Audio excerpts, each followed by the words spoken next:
আসসালামু আলাইকুম এভরিওয়ান। আমি আমার না আপনাদের পছন্দের পেজ উপবিশ্বাস, সেখান থেকে হঠাৎ করে লাইভে চলে আসছি।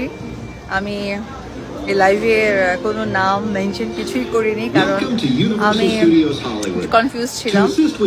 আজকে প্রচুর বৃষ্টি হয়েছে লস অ্যাঞ্জেলেসে সকাল থেকে, একটু কনফিউজ ছিল যে আসতে পারবো কিনা। সেটি হচ্ছে আমি আসছি universal studio, so I am so lucky যে আমি আসতে পেরেছি, তাই হঠাৎ করে লাইভে আসা।